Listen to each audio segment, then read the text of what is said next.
Price the lord. ಇಂದಿನ ವಾಚನದ ಧ್ಯಾನಕ್ಕೆ ತಮಗೆಲ್ಲರಿಗೂ ಸ್ವಾಗತ. ನಿನ್ನ ಕೆಲಸದ ಲೆಕ್ಕಾಚಾರವನ್ನು ಒಪ್ಪಿಸಿಬಿಡು. ಇಂದಿನ ಶುಭ ಸಂದೇಶದಲ್ಲಿ ಅಪ್ರಾಮಾಣಿಕ ಮೇಸ್ತ್ರಿಯ ಸಾಮರ್ಥ್ಯನ್ನು ನಾವು ಆಲಿಸುತ್ತೇವೆ.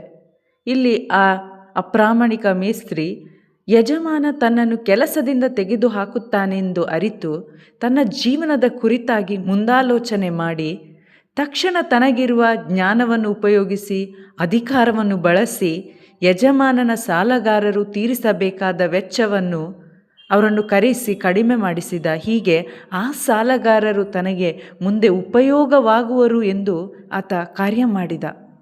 ನಾವಿಂದು ಲೋಕದ ಜನ ಲೌಕಿಕ ವಿಷಯಗಳಲ್ಲಿ ಜಾಣರಾದಂತೆ ನಾವು ಆಧ್ಯಾತ್ಮಿಕ ಸ್ವರ್ಗೀಯ ವಿಷಯಗಳಲ್ಲಿ ಜಾಣರಾಗಬೇಕೆಂದು ದೇವರು ಬಯಸ್ತಾರೆ.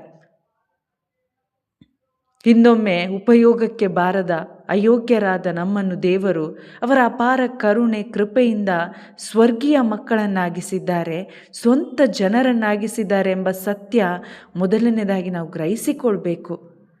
ನಮ್ಮನ್ನು ದೇವರು ಆರಿಸಿಕೊಂಡಿರೋದು ನಮ್ಮ ಮುಖಾಂತರ ಕ್ರಿಸ್ತ ಯೇಸು ಪ್ರಕಟಗೊಳ್ಳುವುದಕ್ಕಾಗಿಯೇ ಹೊರತು ಈ ಲೋಕದಲ್ಲಿರುವ ಜನರನ್ನು ಮತ್ತು ನಮ್ಮ ಸ್ವಾರ್ಥ ಆಸೆ ಅಭಿಲಾಷೆಗಳನ್ನು ಈಡೇರಿಸಿ ಬದುಕಲು ಅಲ್ಲ. ಸಂತ ಪೌಲರಿಗೆ ದೇವರ ಆಯ್ಕೆಯ ಅರಿವಾದಾಗ ಆತ ಎಲ್ಲರಿಗೂ ಆಶೀರ್ವಾದವಾದ. ದೇವರ ಶುಭ ಸಂದೇಶ ಸಾರೋದೇ ನನ್ನ ಪೂಜ್ಯ ಸೇವೆ, ಅದುವೇ ನನ್ನ ಯಾಜಕ ಸೇವೆ ಎಂದು ಆತ ಯೇಸು ಕ್ರಿಸ್ತರ ಅರಿವಿಲ್ಲದವರಿಗೆ ಶುಭ ಸಂದೇಶ ಸಾರಿ ಆಶೀರ್ವಾದವಾದ. ಪ್ರಿಯರೇ, ಯೇಸು ಕ್ರಿಸ್ತರು ನನ್ನ ಮುಖಾಂತರ, ನಿಮ್ಮ ಮುಖಾಂತರ, ಕ್ರೈಸ್ತ ಸಭೆಯ ಮುಖಾಂತರ ಪ್ರಕಟಗೊಳ್ಳುವುದನ್ನು ದೇವರು ಬಯಸ್ತಾರೆ. ನಾವು ಈ ಲೋಕದಲ್ಲಿ ಪ್ರತಿಯೊಬ್ಬರಿಗೂ ಆಶೀರ್ವಾದವಾಗಬೇಕೇ ಹೊರತು ಶಾಪವಾಗಬಾರ್ದು.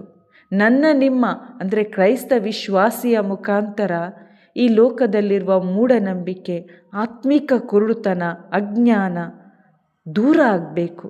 ಯೇಸು ಕ್ರಿಸ್ತರಲ್ಲಿ ಉಚಿತವಾಗಿ ದೇವರು ಇಟ್ಟಿರುವ ಆಧ್ಯಾತ್ಮಿಕ ಆಶೀರ್ವಾದಗಳನ್ನು ಇತರರು ಅರಿತುಕೊಳ್ಳುವಂತೆ ಶುಭ ಸಂದೇಶ ಸಾರುವವರು ನಾವಾಗಬೇಕು. ಯೇಸು ಕ್ರಿಸ್ತರಲ್ಲಿ ಇಲ್ಲದವರನ್ನು ಕುರಿಮಂದೆಗೆ ಸೇರಿಸಲು, ಕುರಿಮಂದೆಯಲ್ಲಿ ಇರುವವರನ್ನು ಆಧ್ಯಾತ್ಮಿಕವಾಗಿ ಬೆಳೆಸಲು ನಾವು ಶುಭ ಸಂದೇಶ ಸಾರುವವರಾಗಬೇಕು, ಬೋಧಿಸುವವರಾಗಬೇಕು, ಕಲಿಸುವವರಾಗಬೇಕು.